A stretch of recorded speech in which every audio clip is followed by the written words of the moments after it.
My name is William Spear.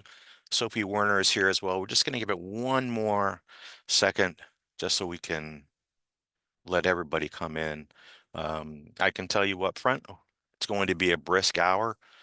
We'll aim for questions towards the end. You can put them in the chat, etc. Sophie and I will both be monitoring that. And I guess we're just going to go ahead and start. So my name is William Spear. I'm joined by a colleague, Sophie Werner. We're both in the Office of Export Promotion, and we extend an invitation to today's training webinar, Salem County's Introduction to Exporting and Building a Foundation for International Business Success through Planning, Research, and Execution.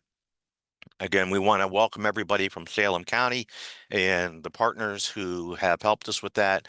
Sophie's going to go into that in just one moment. It is a pleasure to be here today. This is one of a group of webinars that we're putting on to introduce the topic of exporting. And Sophie, given that, I'm going to turn it over to you. I'll be right there. You tell me when you want me to go forward.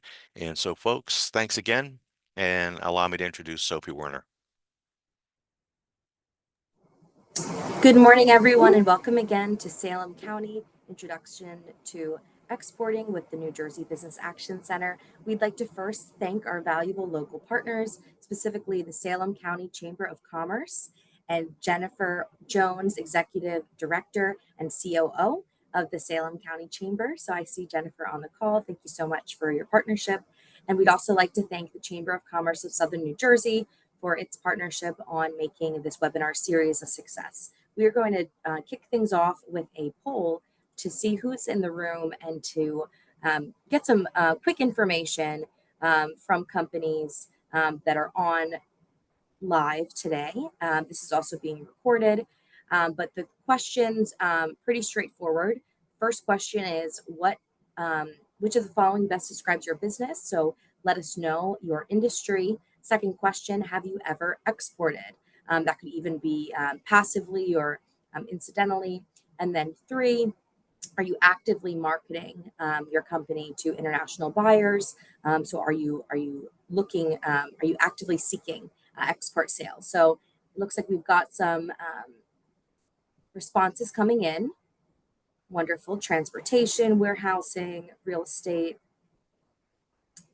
Looks like majority of folks are new to export. It looks like we've got one company on here that has had an export and is actively marketing. So that's wonderful. I'm going to give it one more minute to see if we get any other responses.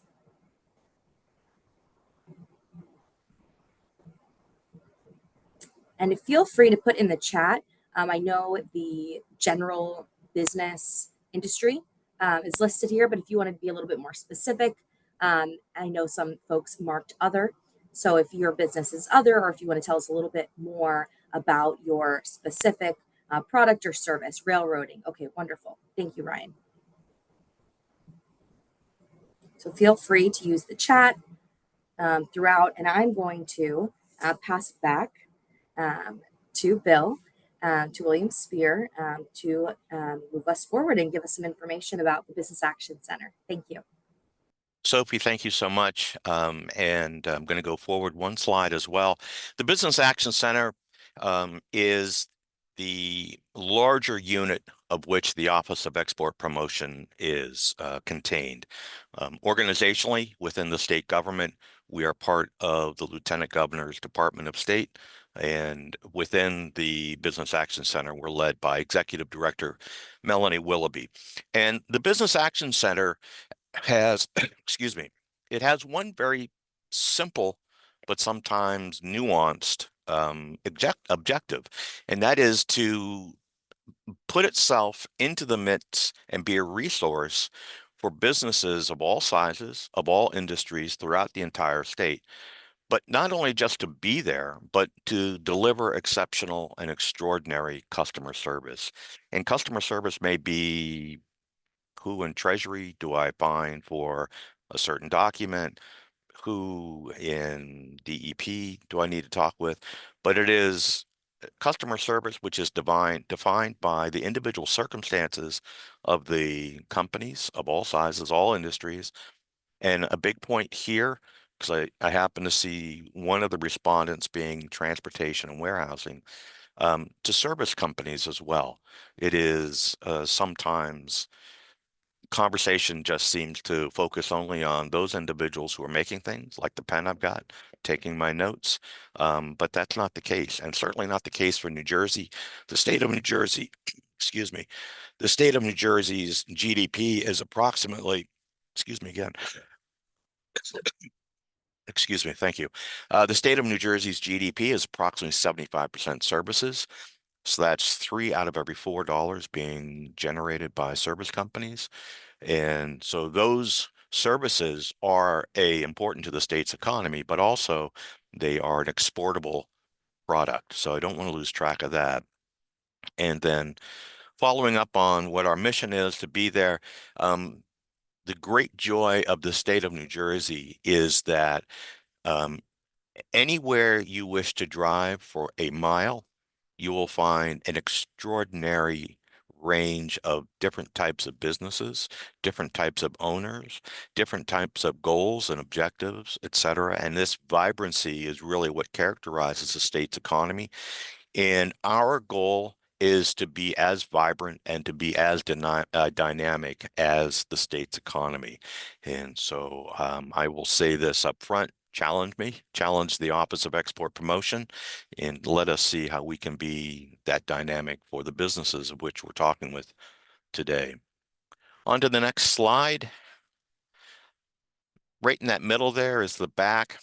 This is another schematic of how we view ourselves in the midst of the State Department, as well as the state's economy. There are numerous instances in which we may not have the answer to a question, but we will make the introduction, we will collaborate, we will connect individuals with those agencies, resources, et cetera. That's how we view ourselves as well. Sometimes I think that this should be either on the back of our business cards or on a baseball cap. But this is another self-view of the back. And this is who we are in person. And I'm thinking it's 30 or so. We've grown a bit since this picture was taken. This is the group of people that Sophie and I work with. If you extend us out towards the right half of that screen, the gentleman in the gray jacket with the red tie, Don Newman, he may be known to some of you. Mr. Newman put on a Resources for Growth event yesterday at Middlesex County College. Tremendous moment providing resources of all different ilk. But the back puts on events like that as well. Here we are again back with us. One of the things that is another strong point for us is that our conversations with businesses are our conversations with businesses. It is private. It is the property of the business that engages us unless they ask us to do beyond that. And it is confidential. That word right in the top of that first big bulleted point or bolded point, that speaks to us. When we talk with companies, it is us talking to those companies. These are the units inside of, excuse me, these are the units inside of the Business Action Center. Advocacy, Mr. Milgram and his folks are helping New Jersey companies to expand their portfolios, find resources to grow domestically. Office of Export Promotion. Sophie and I and our colleagues, Jean Chang and Marielle Wolf, help companies sell their goods. And again, I'm going to say it, sell their goods and services into markets around the world. Office of Small Business Advocacy, that is the aforementioned Don Newman. Office of State Planning, that is Walter Lane. And then the Cannabis Training Academy, which is the newest member of the BAC, that is led by Tahid Chappelle. All of these have the same goal, relate back to the Business Action Center in providing services to the individual businesses and to industry throughout the state of New Jersey.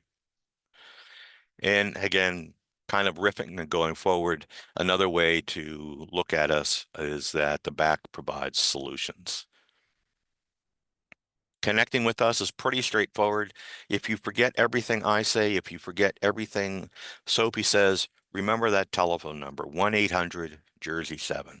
And if Don happens to be on that call, I worked with him for a while. I staffed in his department in which that number came into existence. And he always makes it a point whenever I'm speaking to remind people that 1-800 Jersey 7.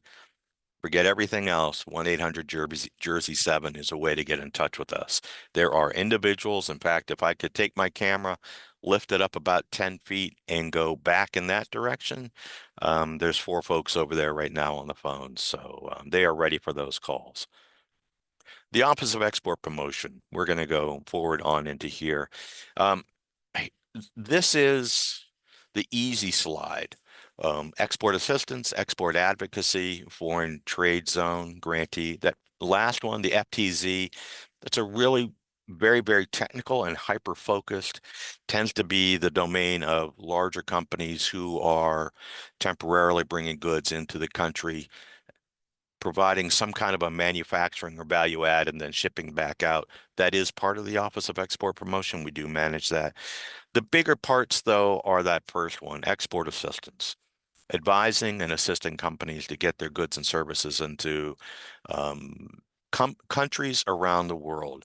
And the easiest way to kind of paint this picture is if you're selling goods here in the state or here within the United States of America, that's great. We wish you nothing but success with that endeavor. But the moment you begin to look at Canada, Mexico, UK, EU, Latin America, continent of Africa, Asia, etc., now you've crossed sovereign boundaries, and now you really are in the world of international trade. That's what Sophie and I and our colleagues do. We provide resources, we provide insight, we provide tools. Sophie has built a marvelous part of this particular program, which is going to go over some very, very useful tools to do market analysis. Yes, we can help with that. But if it's 9:30 on a Tuesday night and you got a great idea for a market, why wait until the next day to engage with us? Sophie's going to share some tools a little later on that can help begin that process. Export advocacy, as much as you plan, as much as we plan, there is always going to be a moment in which something does not quite go right. And that not going quite right can be a variety of things. A shipment gets stuck in a port, buyer asks for a certificate of free sale at the very last moment, etc. The advocacy is also a role and a service that this office provides, and it can be as varied as there are different business owners. So that will be something sooner or later every exporter will encounter. And then the introduction to exporting, we're just going to take it one step further. And I'm going to turn it over here or turn it back to Soapy for this part of the program. She's going to begin to make the case of exporting.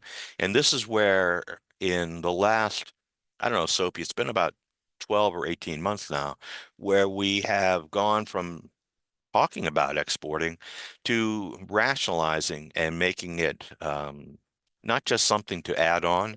One of my favorites is it's not really a tail fin on a 57 Chevy, but it is as much of the engine on that 57 Chevy or the 2025 Ford that your domestic sales are. So with that lead in, I'm going to turn it back to Sophie. And Sophie, as always, I'm on standby to move the slide forward as you tell me.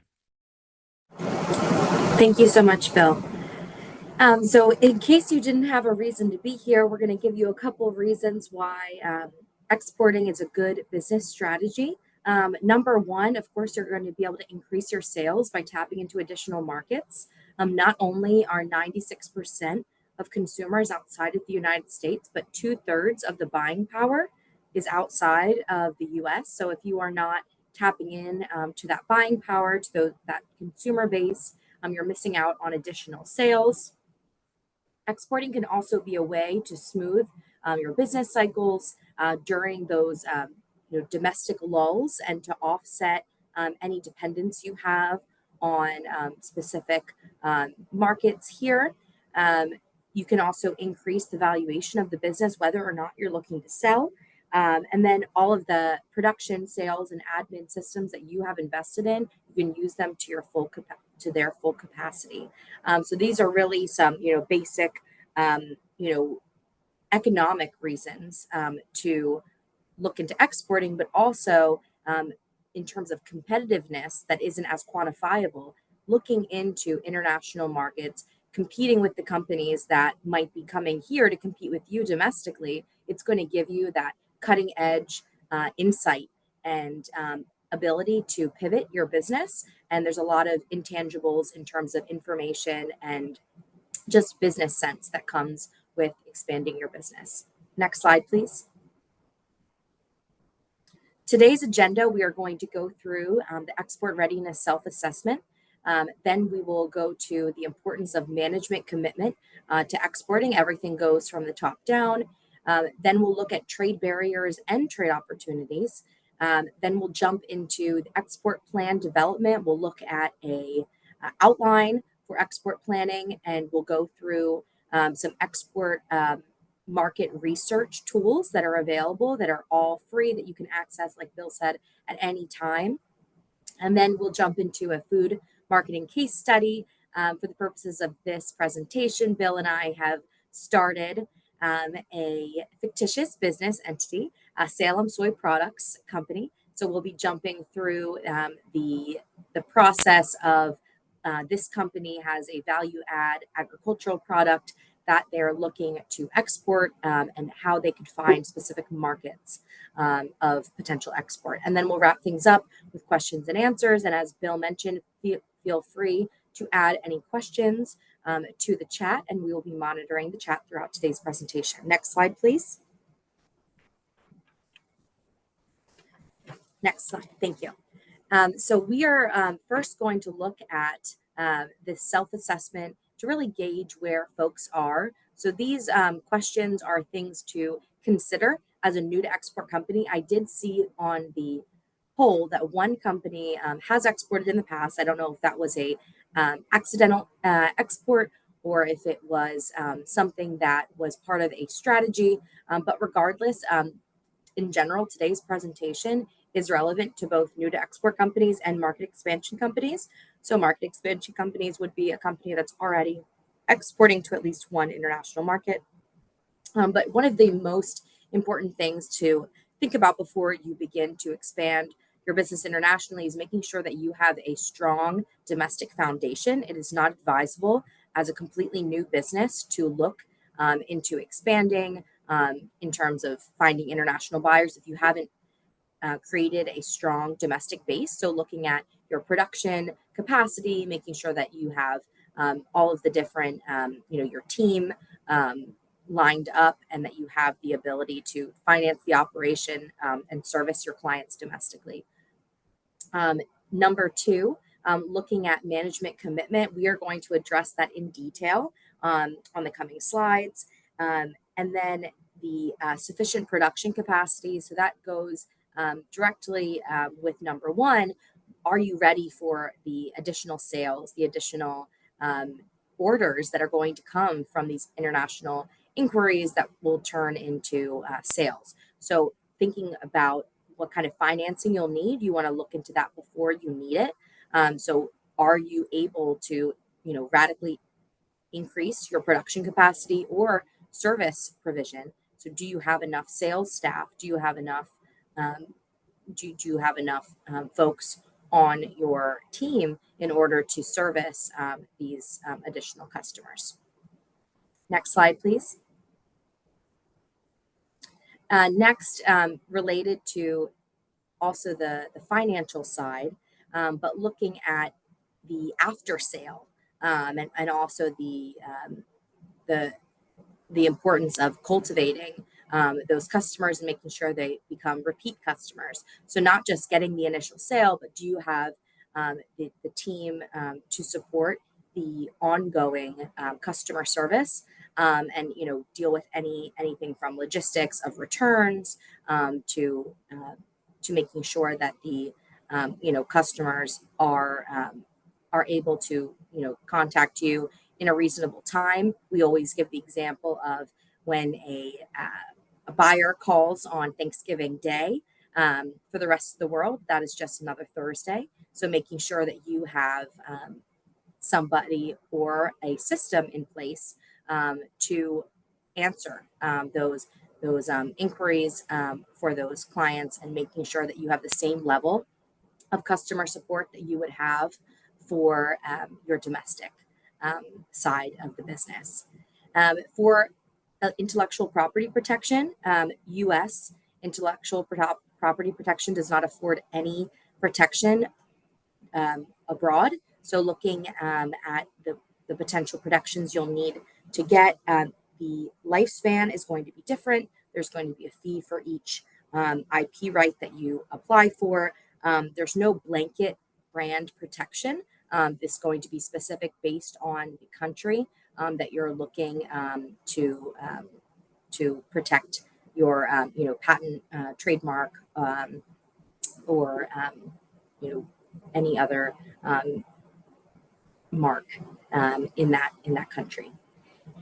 And then, does your company have capabilities to modify the products to adapt to the local market? So we're looking at foreign import regulations, cultural preferences, and making sure that you are able to survive both the domestic competition and perhaps other international companies that are exporting to that market. So looking at the ability that you have and the amount of control you have over the actual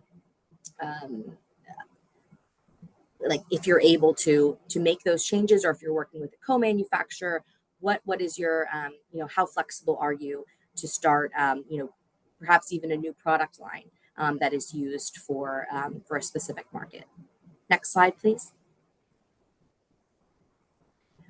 For shipping, you want to make sure that if you are selling a product, that your product is able to arrive to your buyer. So looking at different shipping methods and payments, and looking at whether you have, if you're working with a carrier, if you're working with a broker, freight forwarder, these are all going to offer different levels of assistance. And with customs clearance, you want to make sure that you have that set in place prior to the sale. Of course, as much as you want to get your product to your buyer, you want to make sure that you get paid. So looking at letters of credit, which is a typical finance tool in the international trade space, or looking at other export payment methods, and ones that are not only ideal for you, but also competitive in the marketplace, and that your buyer would be likely to be interested in. And then finally, U.S. export controls and compliance. Lack of knowledge of the U.S. export controls does not excuse non-compliance. So making sure that you are not only aware whether your product or service is bound to any regulations, but also whether the buyer, the intended buyer, whether it's a person, an entity, or a country, if they are on if they are if you are permitted to do business with them. So there's a lot of different resources, again, that we'll look through, but making sure that you conduct your due diligence and make sure that the person that you are selling to, that you are not barred from doing business with them. Next slide. Okay. I'm going to pass it back to Bill to talk about the important part of management commitment. So I'll pass it back to my manager to talk about management commitment. Thank you. Thank you, Sophie. One of the things that is very, very critical, and it is easy to overlook this, is the commitment from management, particularly with companies that have any kind of division of the management layer, the C-suite in any way, shape, or form. Smaller companies may not have to, be aligned with this so much in terms of internal conversations, but the very top echelons of any company looking to either expand its existing exporting or maybe go down this path to begin this journey really is well advised to have everybody in management saying the same thing, not to stifle conversation, but to embrace the idea that we as a company, or Sophie, I'm gonna bring in our case study into this. So, Salem soy products, we're going to use that right here. And that management of Salem soy products is fully invested not only in the objective of increasing the sales and all the things that Sophie spoke of in terms of the rationale for exporting. Many of those things, of course, who wouldn't want to increase sales? Who wouldn't want to make the company more valuable, et cetera, et cetera, et cetera. Absolutely. Those are to, almost a misleading extent, those are no-brainers. The bigger part of the conversation is having everybody vested and invested in achieving those goals and objectives. That's the role of management. Management has to be the organization who it may not always be the one that starts the conversation or starts the journey, but it has to be there to support the journey because there's nothing that is like a light switch. Please don't think Sophie and I are bringing to you a light switch in which you simply turn it on and all the benefits of exporting simply shower down from the ceiling or arrive in your mailbox, etc.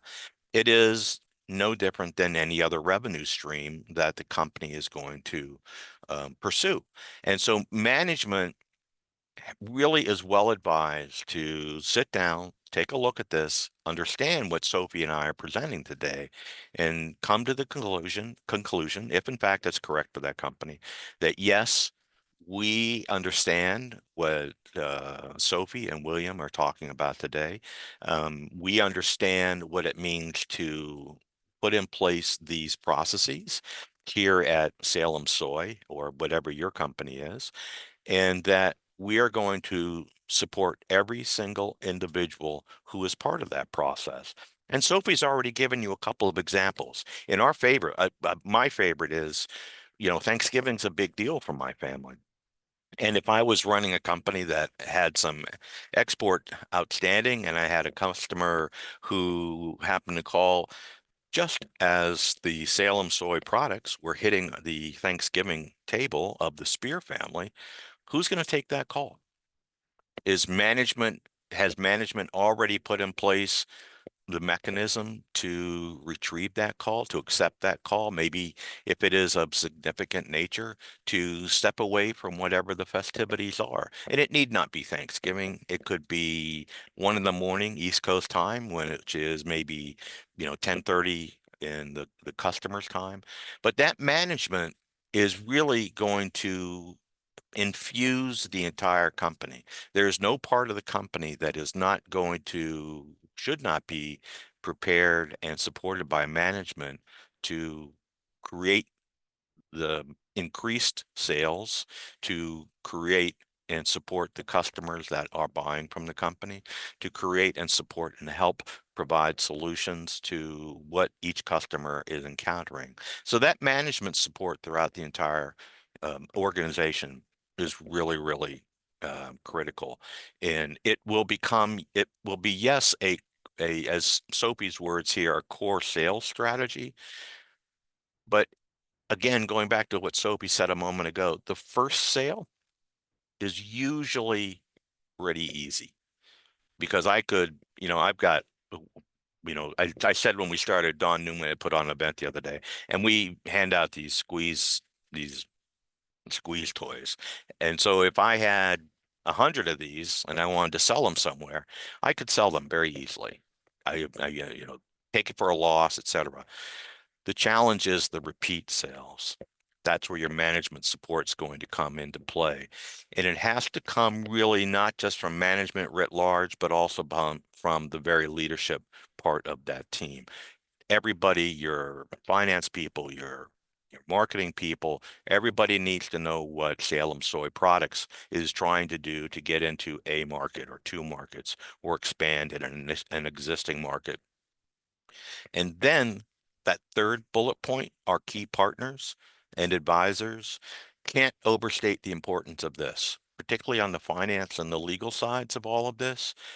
Sophie brought up a great point so that when you have that sale or when you're beginning to have sales and when you're beginning to have additional needs for financing, the time to put it in place is right now when you have no pressures. Not every bank on the planet is going to want to support your international activities. Not every legal team is going to either feel comfortable or want to put themselves out relative to legal issues in, let's say, Japan. I supported that market many years ago. So it is not just the very top of the organization, but it's the organization spread without. And then also the key players that are important to the company, not just from a sales team, but from a marketing team, customer support, legal team, etc.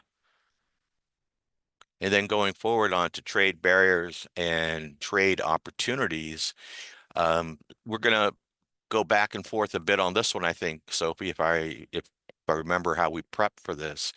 The the there's a lot of talk right now about tariffs, and yes, that it deserves a lot of conversation right now. Tariffs were in place for a long time.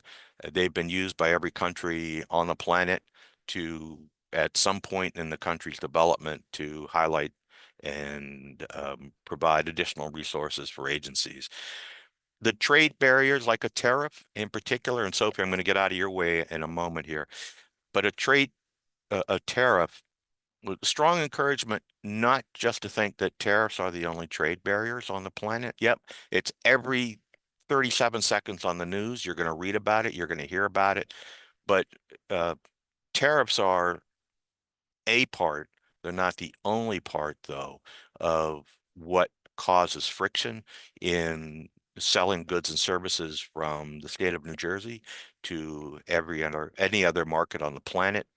Um, Soap, I'm going to bring you back in because let's go back and forth just a little bit here. Uh, and then, so we are going to talk about, there are some resources for that.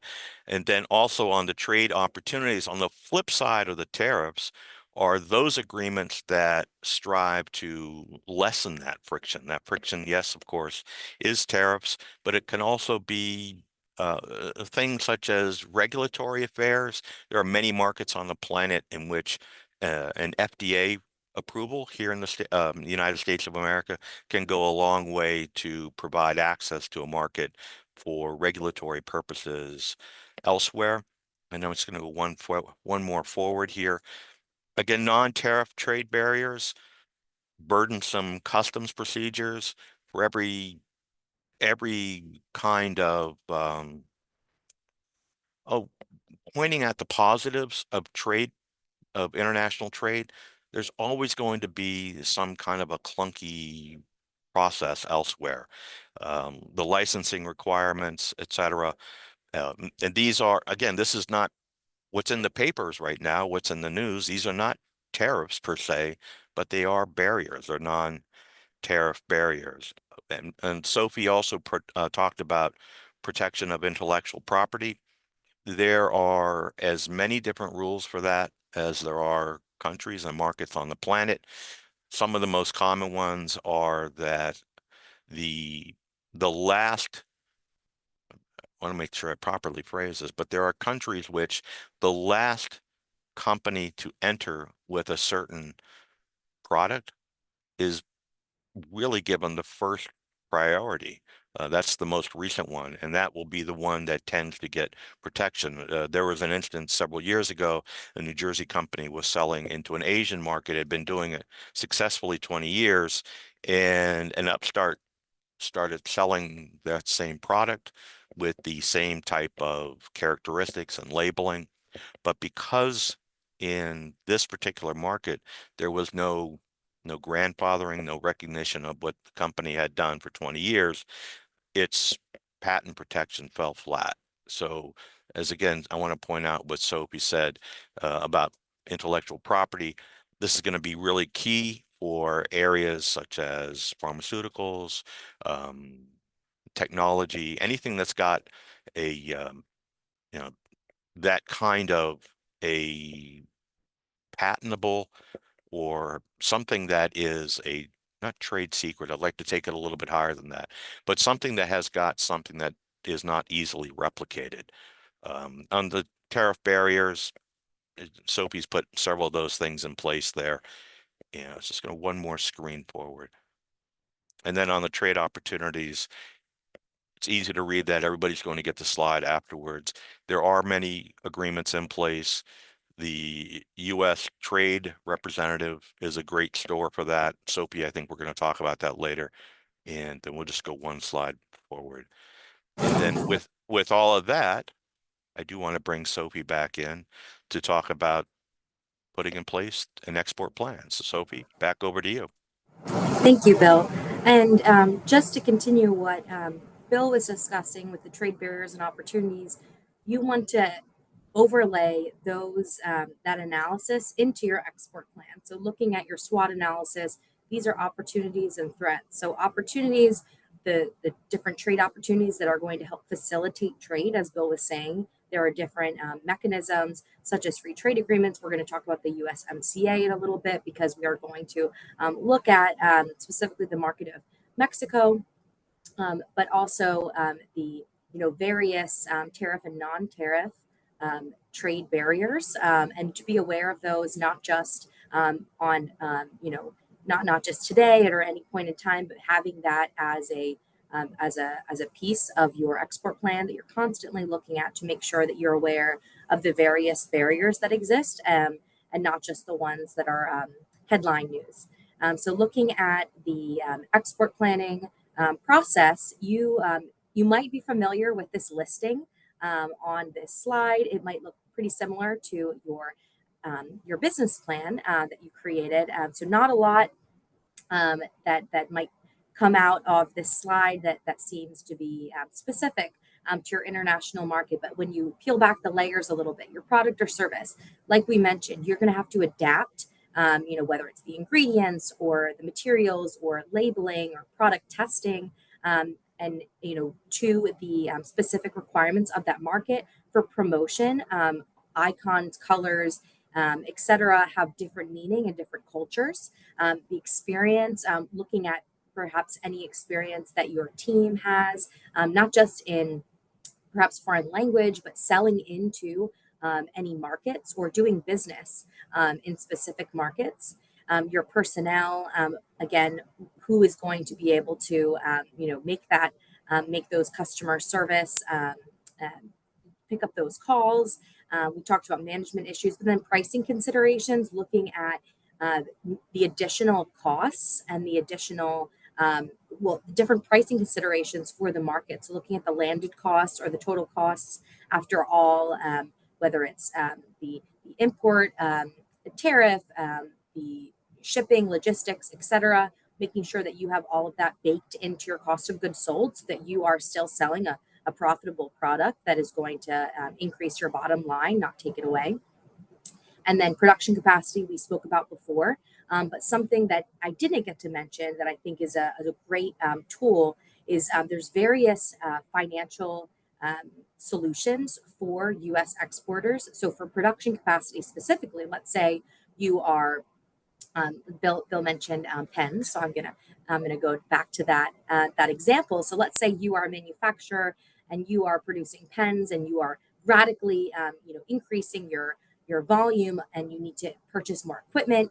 You need to expand your facilities domestically in order to meet the demand of both domestic and foreign buyers. The U.S. Small Business Administration has specific solutions in the form of term loans and lines of credit to help you not just increase your capacity to sell to foreign buyers, but also can help you with the specific line of credit. You can use it for both domestic and international business expansion. So there's different tools out there that exist that can help you increase your production capacity and help as you're growing. Next slide, please. So the export planning process, like I said, it's similar to a business plan that you might have created and hopefully didn't write and put on the shelf to collect dust. Just like your business plan, this is a living, breathing document that you want to make sure is updated so it's still relevant. It can be used as a tool for financing. It can be used as an internal compass for you and your team. But more than anything, it can help get all of the, it's a tool for conducting your due diligence and ensuring that you have all of your bases covered, rather than running into an issue and realizing in that moment, preparing ahead of time, and hopefully avoiding some of the issues that I know Bill was talking about in terms of the export advocacy, making sure that you have those contingencies in place. So research is the first step of your export planning process, and we're going to look at some tools that you can use for your international market research, but looking inside the company first. You don't have to start with U.S. Census trade data. Looking at your company specifically, what is your unique value proposition? What do you have that is a differentiator in the market, not just domestically, but abroad? What are the lessons that you've learned from selling domestically, and how can you emphasize those when you launch into a foreign market? And we've been talking very generally foreign markets, but you are not by any means looking to sell to the entire planet. It is much better to focus on one, two, or three international markets. So let's say you're looking at the UK, Canada, and Mexico, to name some of our top trading partners. And you are just going to be focusing on the specific, trade opportunities, barriers, and market entry strategies that exist in those markets. And you could even dial it back and just focus on one specific market. A lot of companies will, say, okay, I'm going to start with our neighbor to the north, Canada, but looking at markets that already have some kind of trade facilitation that is in place. So, for example, the USMCA. So, also, Mexico is of course a part of the U.S. Mexico Canada agreement, which replaced NAFTA, which provides benefits for companies that are looking to trade, within this North American trading bloc. So the one of the additional pieces that we're going to look at today is identifying where your commodity or where your product is going. So you can identify the markets that your product is currently being sold into. And then we'll, again, peel back the layers and look at some specifics within those markets. But this is an exercise that, you can conduct with your team, and of course with the whole with all of the management, the whole management team, making sure that everyone's on the same page. Next slide, please. So here is a sample export plan outline, and again, these slides will be sent at the end of this presentation along with the recording. But this is a really useful scaffolding for someone that's looking to start a export plan. Of course, we talked about products, service, or any changes that might be needed based on the market, but export license. We didn't talk a lot about that. In a previous slide, we talked a little bit about export compliance. So for export licensing, most companies, for your products, you're not going to need an export license, with the huge exception of dual use items. So that's items that can be used for military purposes, or that have the ability to be used for both civilian and military purposes. So they're going to have, you're definitely going to want to look through, regardless of your product, to see if your commodity or service is subject to an export license. And we also mentioned the FTAs, or the free trade agreements, looking at that as understanding the landscape to see, okay, let's not start out from zero. How can you start out with some kind of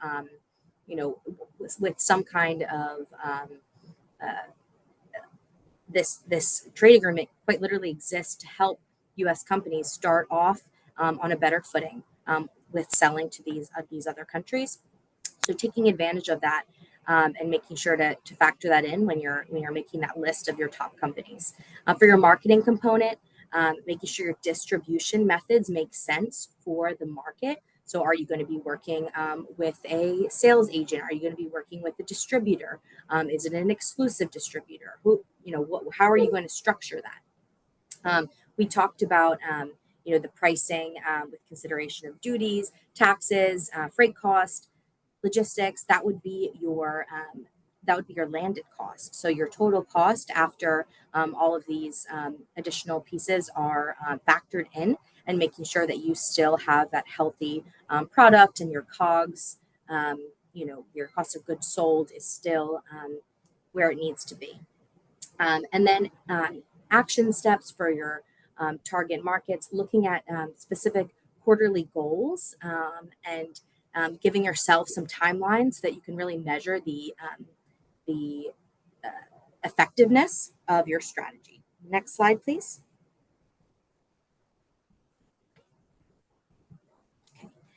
For your exporting budget, you want to look at historical financial data that's available, and look at, similarly to your business plan where you had your narrative and your financials, making sure that this is all singing the same tune, and it's all going to make it's all making good sense, and show your prospective loan officers how you're going to be paying back that loan. Looking at the different ways that you can invest from your export budget. We're going to we'll highlight the trade show visits, because our team just brought 28 New Jersey food and beverage companies to the largest specialty food trade show in North America just last month into the beginning of this month, the Summer Fancy Food Show, in which the companies had the opportunity to meet with international buyers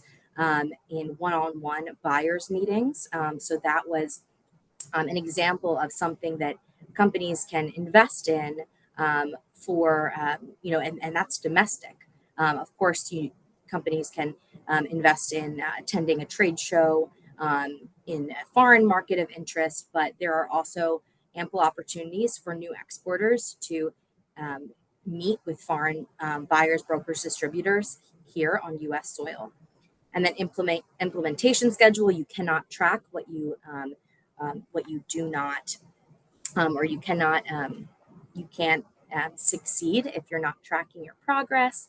And then looking at background data, and specifically on the competitive environment. I know we mentioned this previously, but looking to see if you are competing with other domestic firms in the market, or if you're competing with other companies from outside of the market that are also running into the same trade opportunities, and more specifically trade barriers, so that it might be an even playing field. Next slide, please. We are going to jump into the international research tools. So this is a page you're going to want to bookmark. If you are a company that is selling a product, you are going to want to bookmark this first link to look at your Schedule B commodity code. So this is a commodity code that the U.S. Census uses to track products throughout the global economy. And it's going to depend on the specific characteristics of your product. And we're going to look at an example of that in a moment. The Global Market Finder is where you can plug in that information from your Schedule B, that commodity code, and find the specific markets where your commodity is being sold into. If you are a service-based business, the BEA, or the Bureau of Economic Analysis, is going to be your best friend. But you want to give yourself time when using this resource. And then the Department of Commerce's Country Commercial Guides. This is a page for everyone, both product and service-based businesses, that is going to give you in-depth information. These guides are written by in-country foreign agriculture and foreign commercial service posts that are there to protect the interests of U.S. business interests abroad, and are updated regularly for the benefit of U.S. companies. Next slide, please. So this is the Bureau of Economic Analysis interactive data application. So if you go to their website, /iTable, this is the page that will come up. I highly recommend taking the time and watching this video to learn how to navigate iTables before jumping in. Next slide, please. you'll see here underneath international data that you would, where we're hovering over it, that you're going to select international services. Next slide, please. And then from there, selecting international or interactive data tables. Next slide, please. And then from there, selecting international services. There's a lot of different ways that you can look at this data. You can look at it based on country, based on your industry code, based on an overlay of both. So this is a great foundational tool to understand the landscape of service exports from a high level. And like I said, I recommend watching the YouTube video. Of course, you can figure it out, but there's a lot of specific tools that it goes over that would be beneficial for you to look at prior to jumping in. Next slide. One of the specific tables is table 2.2, U.S. trade and services by type of service and by country or affiliation. So like I said, that's going to be the overlay of both industry and export market. Next slide, please. So we are going to look at some product-based international market tools from the point of view of Salem Soy Product Company. So first of all, our first stop is going to be the U.S. Census Schedule B commodity data and search tool. So there's two different options. If you're looking up your commodity code, you can go on the Schedule B search engine, or you can browse through the different Schedule B book or the Schedule B publication. Next slide, please. This is what the Schedule B publication looks like. It is divided by chapters. I do think this is a nice visual so you can see how it is constructed, but the Schedule B search tool is incredibly efficient, and we're gonna go to that next. So for soy products, one of the, of course, products that can be made out of soybeans, which is plentiful in Salem County, I think it's the #1 crop, is of course tofu. So we just type in, your keyword, describe your product, click classify. On the next slide, for this specific search, I did not have as many drop down or follow-up questions. Sometimes there's follow-up questions on how the product is made, what kind of preservatives are used, etc. But for here, it was pretty straightforward. I was able to find textured soy protein concentrate, just dropping down the protein concentrates tab. So you can see the Schedule B number is listed on the left side, and then we're going to take that number, so that's your 10-digit number, and then plugging it into the global market finder. It's a little bit small, but you can see those red dots. Those are the top 5 export markets for that product from the US. And then on the right, you can see that in a table format, and the top at 40 million is Mexico. So that number is in thousands. Next slide, please. The country commercial guides, I mentioned this is going to be a wealth of information for both service-based and product-based companies. You can select almost any country on this finder. Next slide, please. So for today, we decided to look at Mexico, which was the top export market for tofu product from the US. And so this is the first page of the country commercial guide. So you see that there is a whole drop-down menu of market entry strategies, looking at customs, regulations, and standards. Next slide, please. There's some interesting information on their distribution and sales channel information page about the differences between using an agent versus establishing an office and different considerations. So this is the level of detail that is provided on those country commercial guides, and can really provide you with much beyond the starting point of 0. You can really go in armed with this information. Next slide.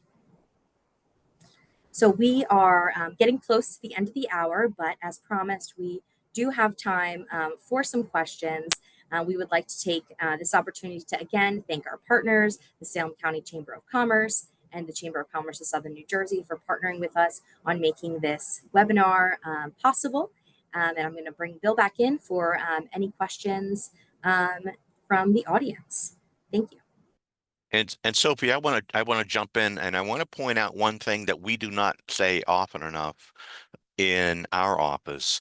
Sophie just laid out for everybody's consumption tools that we use as frequently as people pick up the phone. Nothing in the process that Sophie just talked about in terms of going from making tofu to identifying potential markets, none of that cost a dime. That's all public data. These tools are at your beck and call to use as you see fit. These are not something that Sophie and Marielle and Jean and I sit around and make up late into the evening. These are tools that you can go and access now and begin to go through your own research. And one of the things that the office really prides itself on is that on the research part of all of this, put your money away, put your wallet away, put your credit cards in the company safe. You should be able to do a lot of credible, really granular detail research without spending a dime. Time, yes, time. I'm going to give you that. But there is nothing that Sophie or myself have just pointed out that requires a dime of an expense. So I did want to make that point. So any questions? I'm not seeing anything in the chat. We did have a couple folks early on introduce themselves. I do want to let those folks know I did respond. We look forward to talking with both of you. We also have through our office a monthly monitor newsletter.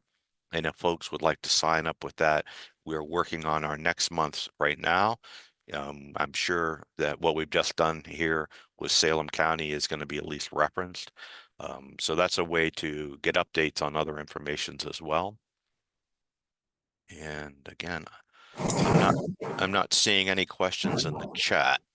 And just to add to the follow-up, so we will be sending out the slides from today, the recording once it is available, as well as the new to export self-assessment and a link to schedule a follow-up meeting with us to discuss the new to export assessment and additional resources for this county for business, business development.